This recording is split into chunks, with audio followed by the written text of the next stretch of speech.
আসসালামু আলাইকুম। আমি এমনি ইনামুল হক বিজয় কালু থানা ফেসবুক পেজ থেকে আপনার শুভেচ্ছা ও স্বাগতম।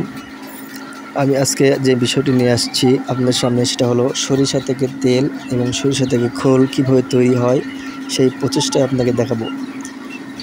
কাহালু থানা কাহালু উপজেলা সংলগ্ন কাহালু চারমাথা দুই ভাইয়ের সরিষা মারাইয়ের দোকানে আজকে আমি আছি।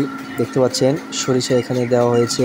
সেই সরিষা এখানে মেশিনের দ্বারাই ঘুরতেছে, ঘুরে ঘুরে ঘুরে সেখান থেকে নিচে এই দিক দিয়ে চলে আসতেছে।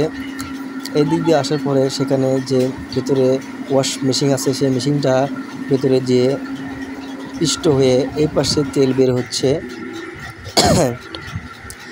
এমন সুন্দরভাবে সেই কাজগুলো করতেছে তারা দক্ষতার সহিত, সুন্দর পরিবেশ এবং পরিষ্কার পরিচ্ছন্নভাবে।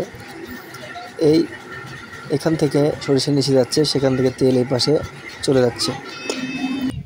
এই সুন্দরভাবেই এই পাশে দেখতে পাচ্ছেন এই পাশে চলে আসতেছে খোল, যেটা সরিষার থেকে, মানে এক কথায় সরিষা, এগুলোই সরিষা আর তেল ওই পাশে। সরিষা থেকে খোল এবং সরিষা থেকে তেল, এটারই তার প্রমাণ।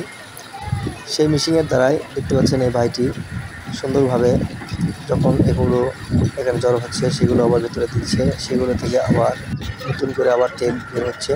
এভাবেই বারবার ব্যবহার করতেছে এবং যে তেল পরিমাণ মতো বের হওয়া লাগবে সেই পরিমাণ মতো বের করার পরেই সেটা পরিপূর্ণভাবে শেষ করতেছে।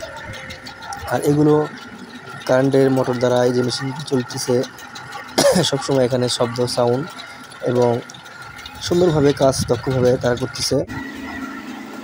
আর এই পাশে দেখতে পাচ্ছেন এটা হচ্ছে চালের গুঁড়ো করার মেশিন। আবার এই পাশে আছে হলুদ গুঁড়ো করার মেশিন। এই সামনে দেখতে পাচ্ছেন এটা মরিচ গুঁড়ো করার মেশিন। বিভিন্ন প্রকারের মেশিন এখানে আছে। আপনারা যারা অবশ্যই যে কোনো গুঁড়া করতে চান সেইগুলো জিনিস নিয়ে চলে আসতে পারেন এই সরিষা মারাইয়ের দোকানে। দেখতে পাচ্ছেন সুন্দরভাবে চাল কীভাবে নিচে যাচ্ছে এবং অটো মেশিন দ্বারা সেখান থেকে আটা উৎপাদন হচ্ছে। এটা চাল থেকে আটা বের হচ্ছে এই মেশিন। আর আমাদের যে চাল নিয়ে আসছি সেটাই এই চালগুলো এখানে ঢেলে রাখছে। যদি ভিডিওটি ভালো লাগে অবশ্যই আপনারা শেয়ার করবেন, কমেন্ট করবেন, জানাবেন এবং যারা চাল ভাঙতে চান, সরিষা ভাঙতে চান তারা সরাসরি চলে আসবে। সবাইকে ধন্যবাদ। আসসালামু আলাইকুম।